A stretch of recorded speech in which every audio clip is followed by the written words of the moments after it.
आज हम जिस दुनिया में जी रहे हैं वहाँ हमें ऊर्जा की जरूरत लगभग हर काम के लिए पड़ती है, चाहे वो गाड़ी को चार्ज करना हो या फिर घरों में लाइट जलाना। एनर्जी की जरूरत हमें सिर्फ रोजाना के काम पूरा करने के लिए ही नहीं बल्कि हर उस चीज के लिए पड़ती है जिसे हम अपने इस्तेमाल के लिए बनाते हैं। बढ़ती जनसंख्या के साथ हमारी ऊर्जा की डिमांड भी लगातार बढ़ रही है। ऐसा माना जा रहा है कि आने वाले सालों में ऊर्जा की खपत में काफी इजाफा देखने को मिलेगा। आइए इससे जुड़े कुछ आंकड़ों पर नजर डालते हैं। अगले 2 दशक में दुनिया की जनसंख्या में 2 करोड़ की वृद्धि होने की उम्मीद है। वहीं साल 2040 तक बिजली के उत्पादन में लगभग 49% की वृद्धि होने का अनुमान है।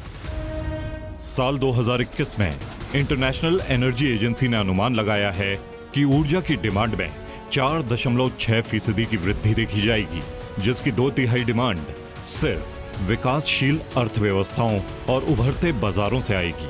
वहीं फॉसिल फ्यूल की डिमांड में भी इजाफा होगा। रिपोर्ट में यह भी कहा गया है कि बाकी रिन्यूएबल एनर्जी सोर्सेज के अलावा सिर्फ कोयले की डिमांड में 60% की बढ़ोतरी देखी जाएगी, जिसकी वजह से ग्लोबल एमिशंस में 5% की बढ़ोतरी होगी। हमें क्या करना है तो ग्रीन एनर्जी जितनी बढ़ा सकें और जितनी जल्दी बढ़ा सकें उतना ही हमारे लिए बेहतर है। ये खाली हमारे लिए नहीं, ये तो पूरी दुनिया के लिए है कि ये करते जाए। बिजली के उत्पादन के लिए हम जितने भी तरीके अपना रहे हैं उसका असर हमारी हवा, पानी, जमीन पर पड़ रहा है। सरकार को बिजली की खपत कम करने के लिए कुछ नए उपाय ढूंढने होंगे। इसके लिए हमें आधुनिक तकनीक को छोड़ रिन्यूएबल एनर्जी की ओर कदम बढ़ाना होगा। ऊर्जा की मांग लगातार बढ़ रही है और इसको सही तरीके से पूरा करना हमारे लिए सबसे बड़ी चुनौती बन चुका है।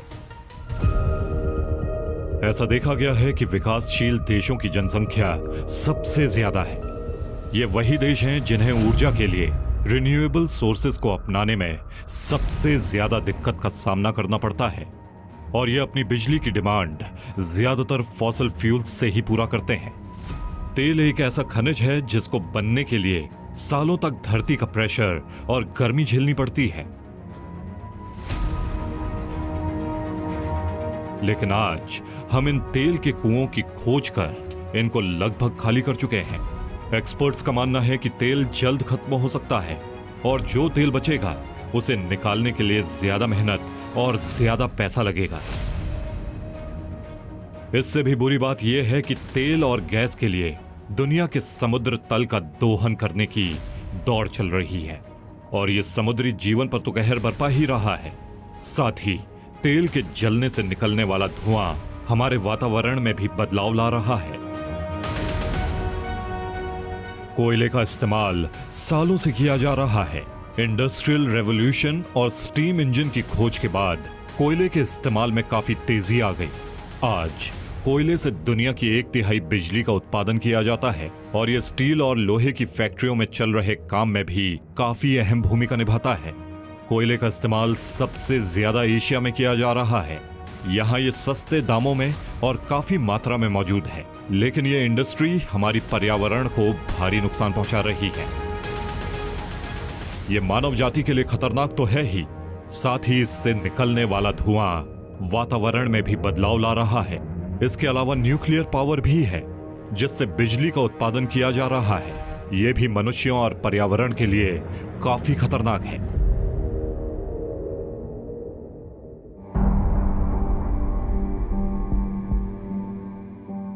यह स्पष्ट है कि मानवीय गतिविधियों की वजह से हमारी दुनिया जलवायु और पर्यावरण में आ रहे बदलावों के अंतिम चरण तक पहुंच गई है।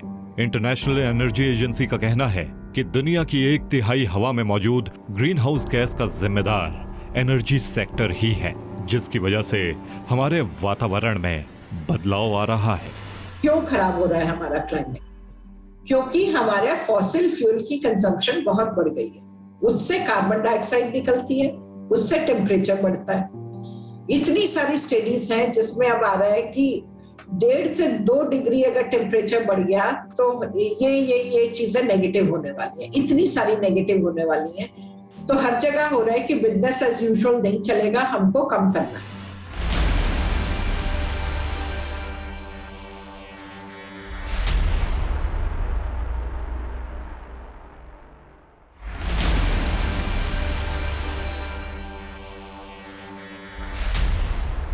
आईईए ने यह भी सुझाव दिया है कि भले ही 2050 तक जीरो एमिशन को हासिल करने के लिए वादा करने वाले देशों की संख्या में इजाफा हुआ है, लेकिन इन वादों पर खरा उतरने के लिए पर्याप्त उपाय नहीं किए गए, जिससे 2050 के निर्धारित लक्ष्य को हासिल करने में काफी मुश्किलें होंगी।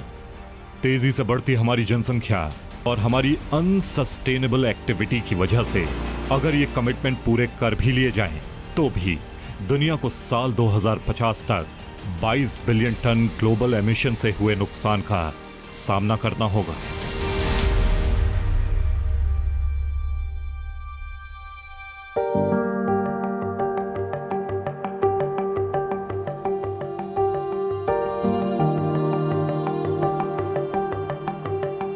कोविड-19 महामारी ने साल 2020 में दुनिया में चल रही गतिविधियों को काफी समय तक रोक दिया था। लॉकडाउन लगने से हवा में 2.4 करोड़ कम कार्बन एमिशन हुआ, लेकिन एक्सपर्ट के मुताबिक साल 2021 में हवा में कार्बन एमिशन काफी ज्यादा मात्रा में बढ़ेगी। साथ ही ज्यादा बिजली के उत्पादन के लिए कोयले की मांग में भी इजाफा होगा। इंटरनेशनल एनर्जी एसोसिएशन की तरफ से हाल ही में जारी की गई रिपोर्ट के मुताबिक साल 2021 में कार्बन एमिशन में 5% की बढ़ोतरी होगी, जिसके लिए कोयला सबसे ज्यादा जिम्मेदार होगा। भले ही दुनिया भर में रिन्यूएबल एनर्जी सोर्सेज की डिमांड में इजाफा देखा गया हो, लेकिन कोयले की डिमांड रिन्यूएबल से 60% ज्यादा होगी। ऊर्जा इंडस्ट्री के अलावा तेल इंडस्ट्री भी हमारे एनवायरनमेंट को नुकसान पहुंचा रही है। भारत जहां एक बड़ी जनसंख्या है और ऊर्जा की जो मांग है इस समय दुनिया में तीसरे नंबर पर हम हैं एनर्जी डिमांड में। बहुत ही जल्दी अनुमान है कि भारत विश्व का सबसे बड़ी जनसंख्या वाला देश चीन को पछाड़कर हो जाएगा। तो हम अनुमान लगा सकते हैं कि इस बड़ी जनसंख्या की ऊर्जा ज़रूरतों को पूरा करने के लिए हमें और कोयला और ऑयल की ज़रूरत पड़ेगी। तेल के उद्योग का विवादास्पद मुद्दा फ्रैकिंग का उपयोग भी है। यह तकनीक 1940 से इस्तेमाल हो रही है। इसमें पानी, रेत और अन्य रसायनों को तेल के कुएं या प्राकृतिक गैस के कुएं में इंजेक्ट किया जाता है, जिससे जमीन में दरारें पैदा हो जाती है। यह सॉल्यूशन जब कुओं में इंजेक्ट किया जाता है तो यह कुओं में पैदा हुई दरारों से तेल के उत्पादन को बढ़ाता है, लेकिन कुओं में दरारें ज्यादा बढ़ने से यह केमिकल ग्राउंड वाटर में मिल जाता है और आसपास रहने वाले लोगों के लिए घातक साबित होता है। बिजली के उत्पादन के लिए नॉन रिन्यूएबल रिसोर्सेज का निरंतर उपयोग न केवल उन्हें खत्म कर रहा है, बल्कि नॉन रिन्यूएबल रिसोर्सेज को जलाने से कार्बन डाइऑक्साइड, मीथेन और कई अन्य गैसों जैसे ग्रीन हाउस गैसों का उत्सर्जन हवा को प्रदूषित कर रहा है और हमारा एनवायरनमेंट गर्म हो रहा है।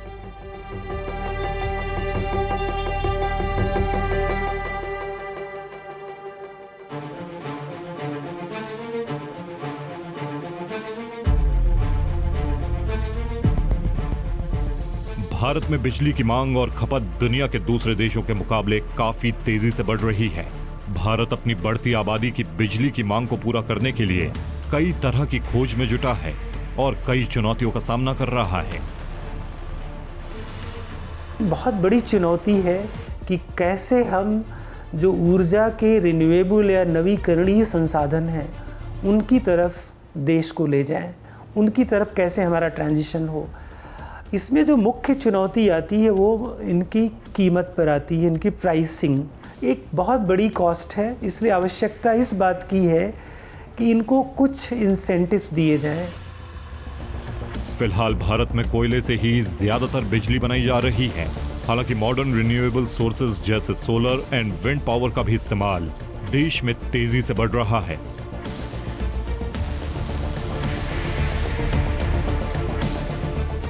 आईईए के मुताबिक भारत सोलर पावर क्रांति की ओर बढ़ रहा है। इससे जल्द बिजली बनाने के लिए कम कोयले का इस्तेमाल किया जाएगा।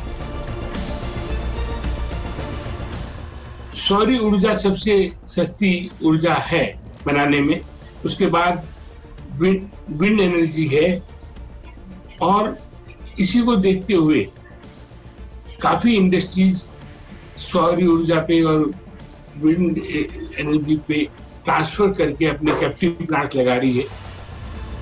भारत में फिलहाल 38 गीगावाट्स बिजली सोलर एनर्जी से पैदा की जा रही है, जो दुनिया भर में सोलर से एनर्जी बनाने के मामले में भारत को 5वें स्थान पर लाकर खड़ा करती है। भारत का लक्ष्य है कि साल 2030 तक 450 गीगावाट्स बिजली रिन्यूएबल एनर्जी से बनाई जाए, जिसमें 280 गीगावाट्स एनर्जी सिर्फ सोलर पावर से आएगी।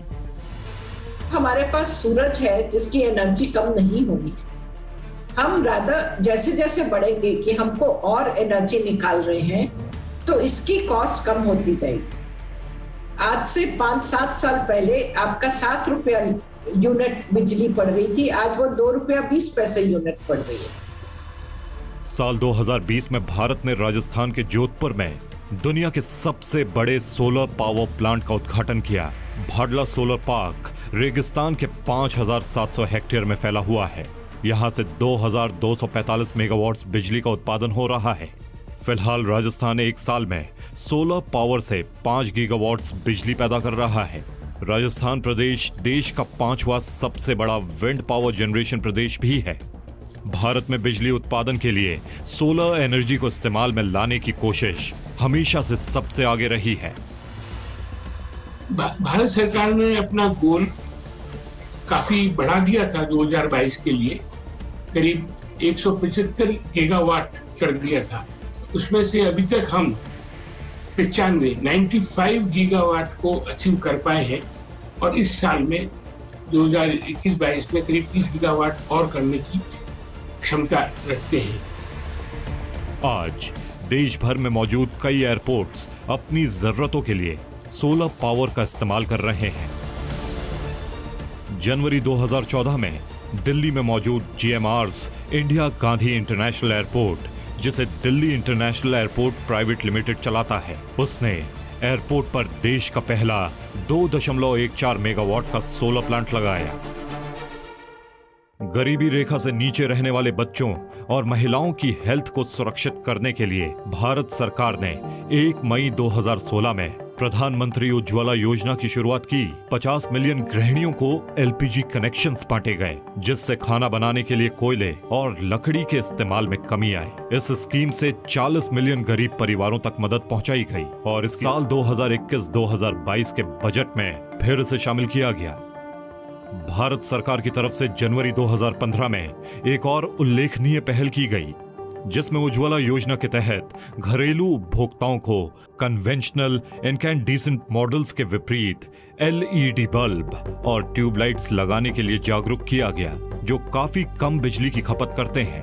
इस योजना के अंतर्गत अब तक 360 मिलियन LEDs बांटे जा चुके हैं, जिससे 40,000 मिलियन किलोवाट्स कम बिजली की खपत हो रही है और सालाना 30 मिलियन टन कम कार्बन एमिशन हवा में उत्पन्न हो रहा है। अपनी तरह के पहले प्रयास में भारत ने संयुक्त राष्ट्र को सौर पैनल उपहार में दिए, जिसे साल 2019 में न्यूयॉर्क में UN के हेडक्वार्टर्स की छत पर लगाया गया। इसका उद्घाटन प्रधानमंत्री नरेंद्र मोदी ने किया, जिसमें दुनिया के कई बड़े राजनेता भी शामिल हुए। गांधी सोलर पार्क में 193 पैनल लगाए गए, जो यूनाइटेड नेशंस के मेंबर्स का प्रतिनिधित्व करते हैं। इस पार्क से करीब 82,244 किलोवाट एनर्जी का उत्पादन हो रहा है, जो 32,000 किलोग्राम कोयला जलाने के बराबर है।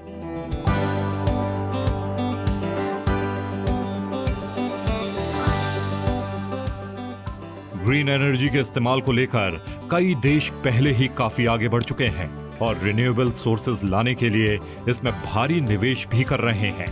जर्मनी और यूनाइटेड स्टेट्स ऑफ अमेरिका जैसे देश रिन्यूएबल एनर्जी के इस्तेमाल को लेकर साल 2020 में सबसे आगे रहे हैं।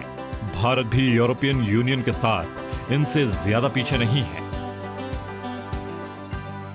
बिजली पैदा करने के लिए रिन्यूएबल सोर्सेज का इस्तेमाल करने का सबसे बड़ा उदाहरण नई दिल्ली में मौजूद इंदिरा पर्यावरण भवन है।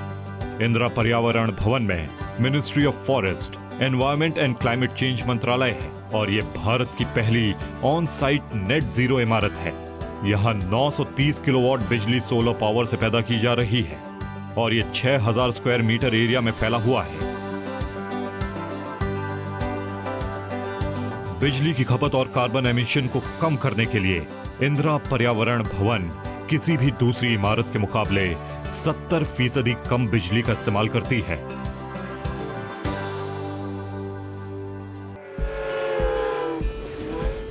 भारतीय रेलवे दुनिया के सबसे बड़े रेल नेटवर्क में से एक है। यह रोजाना 23 मिलियन पैसेंजर्स और 3 मिलियन टन सामान 7300 स्टेशनों पर पहुंचाती है। अपने कार्बन फुटप्रिंट को कम करने के लिए रेलवे 20 गीगावाट्स के सोलर प्रोजेक्ट्स साल 2030 तक सेटअप करने की तैयारी में है। इस टारगेट को पाने के बाद 33 बिलियन यूनिट बिजली की खपत को पूरा किया जा सकेगा।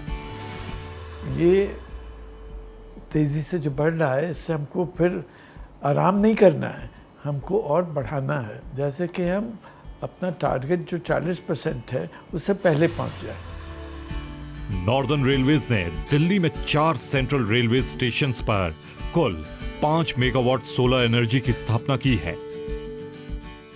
भारतीय रेलवे के पास सोलर पावर से चलने वाले 900 रेलवे स्टेशन हैं और आने वाले दिनों में 550 स्टेशनों में सोलराइज्ड रूफटॉप पैनल्स लगा दिए जाएंगे।